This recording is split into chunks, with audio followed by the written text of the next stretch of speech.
জন্মটা গ্রামে হলেও ছোটবেলা থেকে একদমই শহরে মানুষ হয়েছি। গ্রামের কাজকর্ম থেকে শুরু করে কিভাবে কি করতে হয় টোটালি জানতাম না। তবে পারবো না ব্যাপারটা এমন না। হে এভরিওয়ান, আসসালামু আলাইকুম, welcome back to my new another blog. আজকে আমি আপনাদের সাথে শেয়ার করব গ্রামের একদম মাটির চুলায় মুরগির মাংস রান্না করেছিলাম, দেশি মুরগির ঝোল।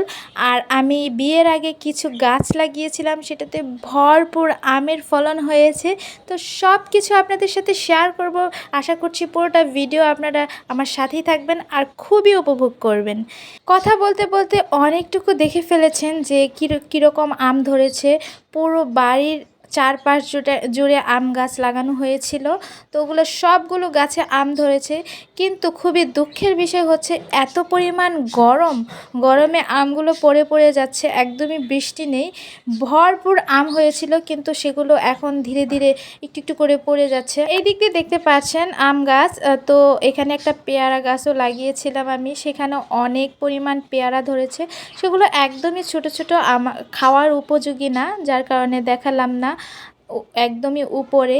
আর এদিক দিয়ে এত আম ধরেছে যে বলার বাহিরে। তো প্রত্যেকটা গাছে এরকম আম। তো আমি ঘুরে ঘুরে দেখছিলাম আর খুবই ভালো লাগছিল।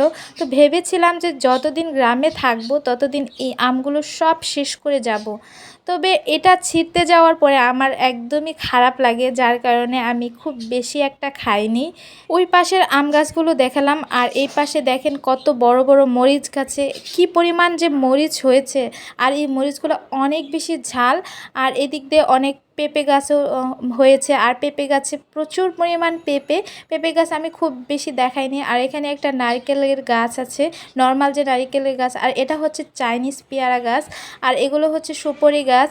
আর এখানে একটা লেবুর গাছ আছে, আর লেবুটা খেতে অনেক বেশি ভালো হয়। তো এই লেবুটা আমি ছিঁড়েছিলাম পরে, ভিডিওর পরে, আর খেতে অনেক ভালো। এই পাশেও অনেক পরিমাণ আম গাছ, আর এই গাছগুলো আমি লাগিয়েছি। এই গাছগুলোর আম এত বেশি টেস্ট, কাঁচা আম মনে হচ্ছে যে এমনিতেই খায়। আর এটা একটা ভিয়েতনামি নারিকেলের গাছ, এটা আমার বাবা লাগিয়েছে। আর এই পাশে দেখতে পাচ্ছেন যে একটা মাঠের পাশে এই গাছগুলা, মানে দেখতে এত সুন্দর লাগছিল।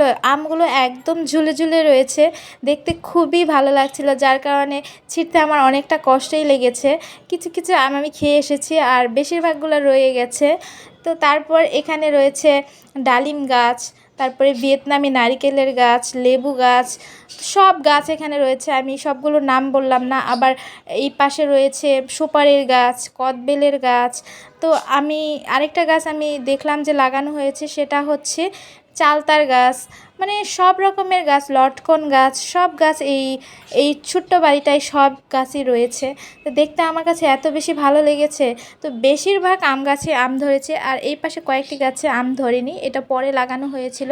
আর এটা হচ্ছে চালতার গাছ, দেখতে খুবই সুন্দর লাগছিল। তো যাই হোক, এগুলো দেখালাম, আপনাদের সাথে শেয়ার করলাম, আমার খুবই ভালো লেগেছে। তো এখানে দুইটা মোরগ নিয়ে আসা হয়েছিল, দেশি, একদম দেশি। তো ভেবেছি যে এটা আমি রান্না করব আর আপনাদের সাথে শেয়ার করব। তো এই মোরগটা জবাই করার জন্য নিয়ে যাওয়া হচ্ছে, আর এখানে আমার ভাগ্নি এটা নিয়ে খেলাধুলা করছে। যাই হোক, এরপরে আমি সোজা রান্নায় চলে গিয়েছি।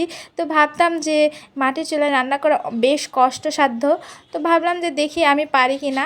তো এই দিক দিয়ে আমার আম্মু আগুন জ্বালিয়ে দেওয়ার পরে আমি জাস্ট রান্না বসিয়ে দিয়েছি।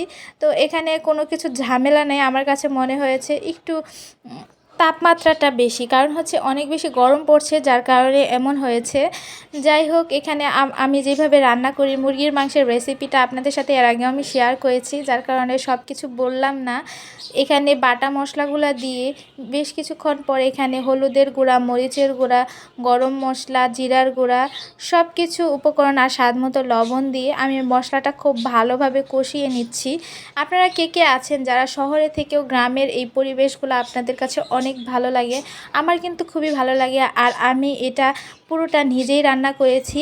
এখানে দেখতে পাচ্ছেন একদম গ্যাসের চুলার মতো জাল জ্বলছে। তবে এখানে একটু বসে থাকতে একটু সমস্যা হচ্ছে, কারণ রোদও উঠে যাচ্ছিল, আবার অনেক তাপ। তো আমার কাছে খারাপ লাগেনি, আমি রান্না করেছিলাম নিজেই। মাটির চুলায় এমন দেশি মুরগির মাংস খেতে কিন্তু আমার অনেক বেশি ভালো লাগে। আপনারা কে কে আছেন যাদের কাছে এই মাংসটা এইভাবে খেলে ভালো লাগে? যদিও বাড়িতে গ্যাসের চুলা ছিল, তো আমি বলেছি যে আমি গ্যাসের চুলায় রান্না করব না, আমি মাটির চুলায় রান্না খাবো যতদিন এখানে আছি। তো যার কারণে আজকে রান্নাটা যেহেতু আমি করেছিলাম এই মুরগির মাংসটা, তাই আপনাদের সাথে শেয়ার করতে চলে এসেছি। তো এখানে সবগুলো মাংস কষানোর পরে এখানে কাঁচামরিচ কুচি দিয়েছি, কাঁচামরিচ দিয়ে দিয়েছি। আর এই কাঁচামরিচগুলো অনেক বেশি ঝাল, এটা আমাদের নিজেদের গাছেরই কাঁচামরিচ। তারপর এখানে আমি মাংসেতে পরিমাণ মতো পানি দিয়ে দিয়েছি। আর এটা যেহেতু দেশি মোরগ আর এটা অনেক বেশি শক্ত হয়, যার কারণে অল্প পরিমাণ পানি দিয়ে দিয়ে আমি রান্না করে নিয়েছি। আর এইভাবে রান্না করলে টেস্টটা অনেক বেশি ভালো আসে। আপনারা কিভাবে রান্না করেন অবশ্যই কিন্তু শেয়ার করতে ভুলবেন না। আমি 2-3 বার করে এইভাবে পানি দিয়ে দিয়ে অল্প অল্প করে দিয়ে দিয়ে আমি রান্না করে নেই। এর আগেও আমি আপনাদের কাছে বলেছি গ্রামীণ খাবার, গ্রামীণ পরিবেশ সব কিছু আমার অনেক বেশি ভালো লাগে। তাই আপনাদের সাথে এই ছোট্ট একটা রেসিপি আজকে শেয়ার করতে চলে এসেছি। তো এটা ছিল আমার এই তরকারিটার ফাইনাল লুক। আর এত বেশি ধোঁয়া ছিল যার কারণে ভিডিও ক্লিপ নিতে আমি যেই কালারটা দেখাতে পারছিলাম না। আর এটা খেতে খুবই দারুণ হয়। আপনারা জানেন, আপনারা যারা অনেকেই শহরে থাকেন তারা গ্রামীণ খাবার খেয়ে থাকেন। গ্রামে খুব বেশি আসা হচ্ছে না, আর আমি এই খাবারগুলা আর গ্রামের এই পরিবেশগুলা খুব বেশি মিস করি। যার কারণে খুব একটা এখানে আসার পরে আমি ভিডিও ক্লিপ নিই না, নিজে নিজে এনজয় করার চেষ্টা করি। তো এটা ছিল আমার এই তরকারিটার ফাইনাল লুক। আপনাদের কাছে কেমন লেগেছে অবশ্যই কিন্তু কমেন্ট করে জানাবেন। আজ এই পর্যন্তই। সবাই অনেক বেশি ভালো থাকবেন, সুস্থ থাকবেন। আল্লাহ হাফেজ।